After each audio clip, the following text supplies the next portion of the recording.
दोस्तों, स्वागत है आप सब लोगों का मेरे यूट्यूब चैनल ज्ञान गंगा पर। साथियों, आज का टॉपिक है हमारा साहित्य अध्ययन, रिव्यू ऑफ लिटरेचर। ये बहुत इंपॉर्टेंट टॉपिक है और साहित्य अध्ययन जिसको रिव्यू ऑफ लिटरेचर कहते हैं, और साहित्य कहीं पे आपको साहित्य समीक्षा भी लिखा हुआ आएगा, तो आपको इससे बिल्कुल भी कंफ्यूज नहीं होना है। साहित्य अध्ययन को, साहित्य समीक्षा को, साहित्य का पुनरावलोकन को, सारी बात एक ही है, ठीक है ना। तो ये एक आपका एक स्टेज भी है, एक चरण भी है जो समस्या के चुनाव के बाद आता है, ठीक है ना। तो क्या है साहित्य अध्ययन और क्यों इसका महत्व है और इसकी आवश्यकता ही क्यों पड़ती है, हम इस बारे में डिस्कस करेंगे, ठीक है ना। दोस्तों, जब जैसे ही हम कोई समस्या ले लेते हैं, ठीक है ना, शोध के अंदर किसी समस्या का होना बहुत जरूरी है, और जैसे ही हम किसी समस्या को चूज करते हैं, उसके बाद अगला जो चरण होता है, अगला कार्य होता है, वो होता है साहित्य अध्ययन का, रिव्यू ऑफ लिटरेचर का दोस्तों, ठीक है ना।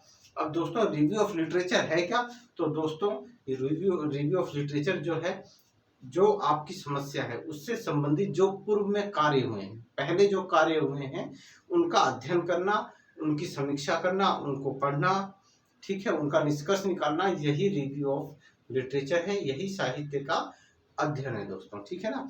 ठीक है, क्या है कि जो आपने समस्या चूज की है उससे संबंधित पूर्व में, पहले, ठीक है ना, आपके कार्य से पहले पूर्व में जितने भी कार्य हुए हैं, ठीक है ना, जितने भी आपकी लेख आए हैं, जितने भी आपके सर्वे हुए हैं, जितने भी रिसर्च हुए हैं, जितने रिसर्च पेपर हुए हैं, ठीक है, जितने भी जर्नल्स छपे हैं, उनका अध्ययन करना ही क्या होता है, आपका साहित्य अध्ययन कहलाता है, ठीक है ना। और इसका महत्व क्यों है दोस्तों? क्योंकि जैसे बिना साहित्य अध्ययन किए अगर आप कोई रिसर्च करते हैं तो उसका जो है कि उसकी विश्वसनीयता कम हो जाती है, खत्म हो जाती है, ठीक है ना। तो साहित्य अध्ययन का करना बहुत जरूरी है दोस्तों। कि जैसे कि आप कई बार कहते हैं कि जो है कि आप कोई ऐसा बात कहते हैं कि जो पहले से चली आ रही है या पहले भी कई लोगों ने कही है, तो उस बात की ज्यादा विश्वसनीयता होगी। आप कोई ऐसी बात कहते हैं जो बिल्कुल नहीं हो, तो आपकी बात पे कोई विश्वास नहीं करेगा, ठीक है ना। तो ये साहित्य अध्ययन जो होता है, ये क्या कहता है, ये आपको आपका जो शोध कार्य है उसको मजबूती प्रदान करता है, ठीक है ना। तो दोस्तों, अब समझते हैं कि भाई साहित्य अध्ययन में हम किन किन चीजों का अध्ययन करेंगे। हम पूर्व में हुए शोध, ठीक है ना, पूर्व में हुए पूर्व के शोध कार्य, ठीक है, जितने भी शोध हुए हैं उनको ले लेंगे, ठीक है। उसके बाद कोई रिसर्च पेपर है वो आ जाएगा इसके अंदर। कोई जर्नल छपा है वो आ जाएगा इसके अंदर में। उसके अलावा कोई सरकारी रिपोर्ट है,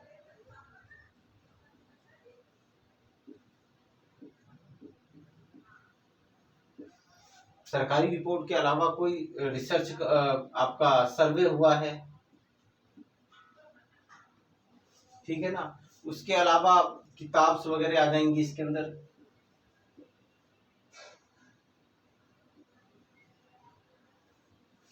उसके अलावा क्या आ जाता है साथियों इसके अंदर? उसके अंदर आपके जो है आपका जीवनी वगैरह जो होती हैं वो आ जाती हैं। जीवनी, डायरी जो होती हैं, लोग पर्सनल लिखते हैं, ठीक है। तो इस तरह की सारी चीजें जो होती हैं वो इसके अंदर आ जाती हैं। इन्हीं सब चीजों का हम अध्ययन करते हैं। कानूनी टीकाएं होती हैं जो, ठीक है ना, कानूनी निर्णय जो किसके द्वारा लिए जाते हैं, न्यायपालिका के द्वारा लिए जाते हैं। आपका क्या बोलते हैं, संसद में कोई कानून पास किया गया है, ठीक है ना, कानून पास किया गया। अभी 3 तलाक का जो मुद्दा था वो काफी लोगों का रिसर्च का रहा है। किसान बिल है वो भी आपका रिसर्च का टॉपिक रहा है। तो वो सब कहाँ से, संसद से पास हुआ।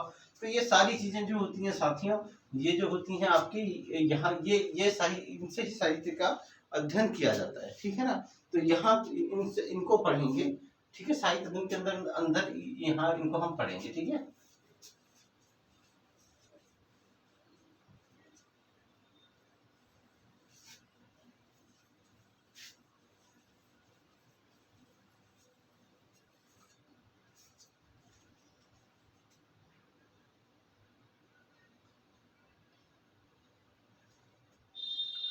अब साहित्य अध्ययन की हमें आवश्यकता ही क्यों है, ठीक है ना। साहित्य का अध्ययन क्यों जरूरी है?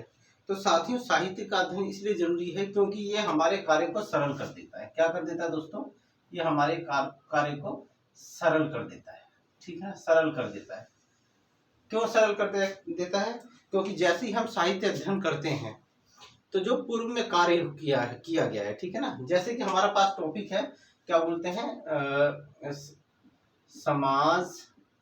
समाज में नशा, है ना, नशा खोरी, महिला,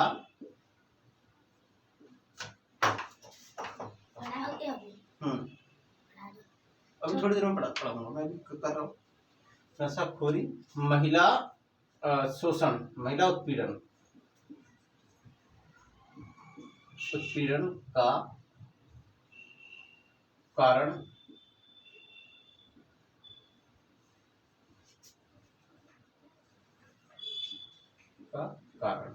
है ना, ये हमारी समस्या हो गई। ये हमारी क्या होगी? समस्या हो गई, ठीक है ना। घरेलू हिंसा को बढ़ावा देता है, ठीक है ना, घरेलू हिंसा को बढ़ावा देता है, घरेलू हिंसा को बढ़ावा, ठीक है ना, बढ़ावा देता है ये, ठीक है ना, बढ़ावा देता है। तो ये क्या हो गई? ये हमारी एक समस्या हो गई, ठीक है ना। अब हम इसमें हमने ये समस्या तो चूज कर ली, ये समस्या तो हमने ढूंढ ली, ठीक है, हमने समाज में देखा, हमने अपने अनुभव से देखा, हमने न्यूज़पेपर में पढ़ा, कहीं से हम इस समस्या को उठा के ले आए कि भाई समाज में नशाखोरी के कारण महिलाओं का उत्पीड़न होता है, ठीक है ना। क्या होता है? समाज में नशाखोरी के कारण महिलाओं का उत्पीड़न होता है, इससे घरेलू हिंसा बढ़ती है। अब हम इसमें क्या, हम आगे बढ़ने के लिए हमें क्या करना होगा? साहित्य का अध्ययन करना होगा। और जैसे ही हम इसका साहित्य का अध्ययन करेंगे ना दोस्तों, तो क्या होगा? ये हमारे कार्य को सरल कर देगा। क्या कर देगा? ये हमारे कार्य को सरल कर देगा। साथियों, कैसे करेगा ये कार्य को सरल? अब वो देखेंगे। हम जैसे इसका अध्ययन करेंगे तो हमें पता चल जाएगा इससे पूर्व में जिन लोगों ने शोध कार्य किया है, ठीक है ना, इससे हमसे पहले जिन लोगों ने शोध कार्य किया है, ठीक है ना, पूर्व में जो शोध कार्य हुए हैं, पूर्व में जो शोध कार्य हुए हैं,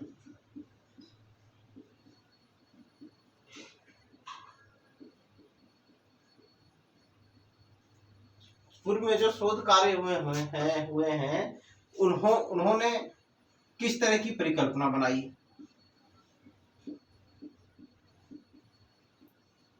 परिकल्पना का निर्माण किया, ठीक है। उनका रिसर्च प्रश्न कैसा था? प्रश्न, ठीक है ना, रिसर्च प्रश्न कैसा था? उन्होंने प्रविधि कौन सी यूज की, प्रविधि कौन सी यूज की, ठीक है। उन्होंने डाटा कैसे कलेक्ट किया,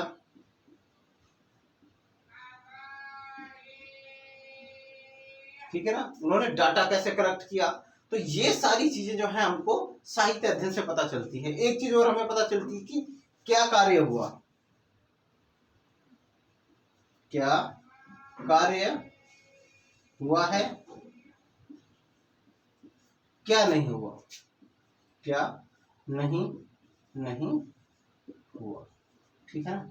ये चीज भी हमें आपका किससे पता चलती है? रिव्यू ऑफ लिटरेचर से पता चलती है कि हमें पता चल गया कि हाँ भाई ठीक है, इसमें तो कार्य हुआ है, ठीक है, या इसमें कार्य नहीं हुआ है, या हमें एक नई चीज निकल के मिलती है कि भाई ठीक है, मेरे से पहले किसी आदमी ने इसमें महिला उत्पीड़न पे काम कर रखा है, ठीक है।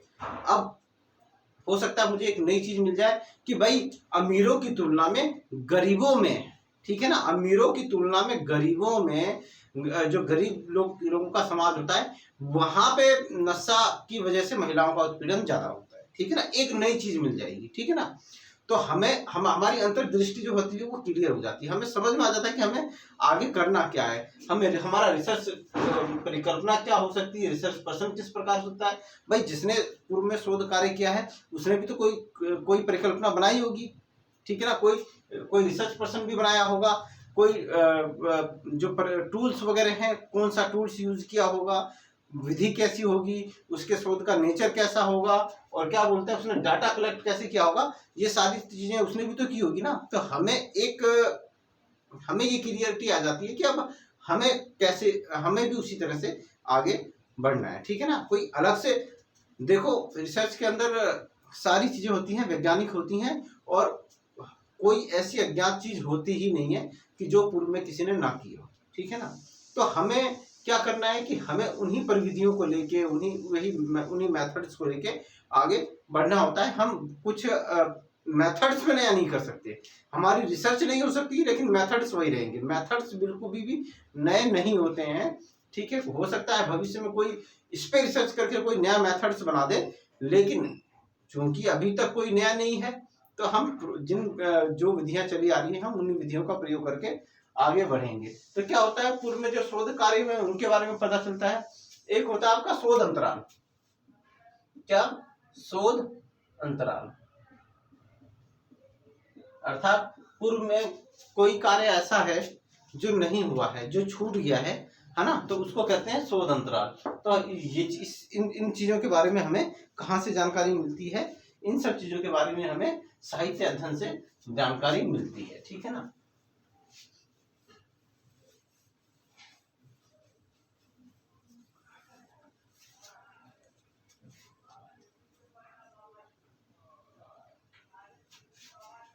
अब इसका बेनिफिट्स क्या है, महत्व क्या है? तो दोस्तों, दोहराव से छुटकारा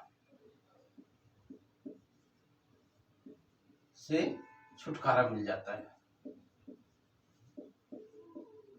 दोस्तों, रिसर्च का जो कार्य है वो 3 से 5 साल का होता है। उसमें बहुत सारे पैसे भी खर्च होते हैं, डाटा कलेक्ट करना होता है, बहुत ज्यादा मेहनत करना होता है। तो अगर कोई ऐसा कार्य जो पहले ही किसी ने कर रखा होगा और वही कार्य हम करने जाएंगे, तो इससे क्या होगा कि हमारा पैसे का भी नुकसान होगा और समय का भी नुकसान होगा। तो इसीलिए ये दोहराव से छुटकारा दिला देता है हमें। क्या दिला देता है ये दोस्तों? दोहराव से हमें छुटकारा दिला देता है, ठीक है ना।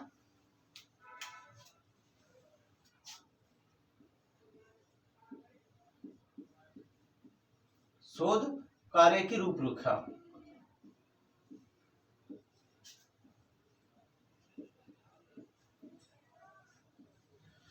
दोस्तों, चूंकि हमने पूर्व में हुए कार्यों का अध्ययन किया है, पूर्व में जो शोध हुए हैं उनका अध्ययन किया है, साहित्य का अध्ययन किया है, तो हमें पता चल जाता है कि उन्होंने कैसे कार्य किया था, और उसी आधार पे हम भी अपने शोध कार्य की रूपरेखा तैयार कर लेते हैं, ठीक है ना। इसके अंदर कैसे टूल्स यूज करेंगे, कैसी प्रविधियां होंगी, नेचर्स क्या होगा उसका, ठीक है ना। तो और डाटा कलेक्शन कैसा होगा, तो ये सारी चीजें इसके अंदर हमें प्राप्त हो जाती हैं, ठीक है ना। एक अंतर्दृष्टि प्राप्त होती है, ठीक है ना। क्वेश्चन ये आ सकता है कि अंतर्दृष्टि, ठीक है ना। अंतर्दृष्टि मतलब हमारे आगे की पिक्चर हमें क्लियर हो जाती है कि हमें कैसे आगे बढ़ना है, क्या करना है, ठीक है ना। तो ये बहुत जरूरी है, ठीक है ना। इस दोहराव से छुटकारा मिल जाता है, शोध कार्य की रूपरेखा और अंतर्दृष्टि तैयार हो जाती है, ठीक है ना। अवधारणाओं को समझने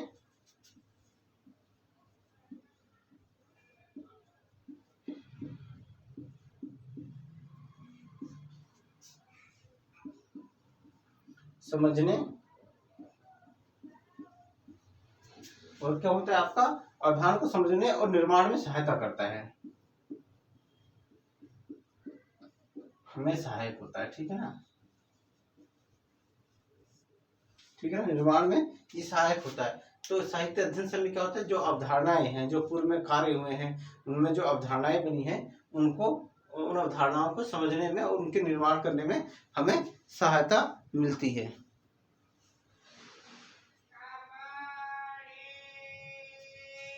और क्या हो सकता है साथियों, और शोध को व्यवस्थित करता है ये, ठीक है ना। शोध को व्यवस्थित,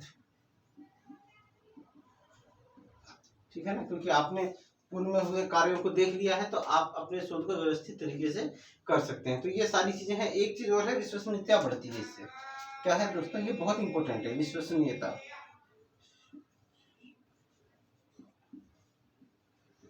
ठीक है ना। क्यों? क्योंकि जब आप साहित्य का अध्ययन करोगे, जब आप अपने निष्कर्ष दोगे, ठीक है ना, अपने शोध कार्य में आगे बढ़ोगे, निष्कर्ष दोगे, तो आप रेफरेंस देते हो कि भाई देखो मैंने ये बात की है, मैंने ये कहा है कि भाई नशे के कारण, नशे के कारण महिलाओं का उत्पीड़न होता है, ठीक है ना, आपने लिखा महिलाओं का उत्पीड़न होता है। तो इससे पूर्व में जो कार्य हुए हैं, ठीक है ना, उससे पूर्व में जो कार्य हुए हैं वहां पे भी कई लोगों ने रिसर्च किया है, और उन रिसर्च में ये पाया गया कि हाँ ये बात सही है, ये बात करेक्ट है ना। तो इससे क्या होगा कि इससे विश्वसनीयता बढ़ती है। क्या होती है? विश्वसनीयता बढ़ती है, ठीक है ना। तो इससे क्या होता है कि विश्वसनीयता का बढ़ती है कि भाई आपने कोई हवा में बात नहीं कही है, ठीक है ना, कोई आपने हवा में बात नहीं कही है, आपसे पहले भी जो शोध हुए हैं उनमें भी इसी तरह की बात कही गई है, ठीक है ना। ठीक है, क्या आपने जो आपसे पहले जिन लोगों ने काम किया है, जिन लोगों ने इस विषय पर कार्य किया है, उन्होंने भी इसी तरह की ही बात कही है जो आप कह रहे हो। तो इससे क्या होता है? इससे विश्वसनीयता बढ़ती है, ठीक है ना। तो ये सारी चीजें हैं, ठीक है। तो ये है साहित्य का अध्ययन, ठीक है ना। और ये इनके आपका इनका इसलिए महत्व है, दोहराव से छुटकारा मिलता है, शोध कार्य की रूपरेखा तैयार होती है, एक अंतर्दृष्टि का निर्माण होता है, और धारणाओं को समझने में सहायक है, एक व्यवस्थित हमारी शोध को व्यवस्थित करता है, और विश्वसनीयता इससे बढ़ती है। तो साथियों, होप कि आप लोगों को समझ में आया होगा कि एक साहित्य का अध्ययन क्या होता है और इसकी आवश्यकता क्यों होती है, ठीक है ना। तो अभी के लिए इतना ही, अगली क्लास में हम लेके आएंगे आपका परिकल्पना क्या होती है।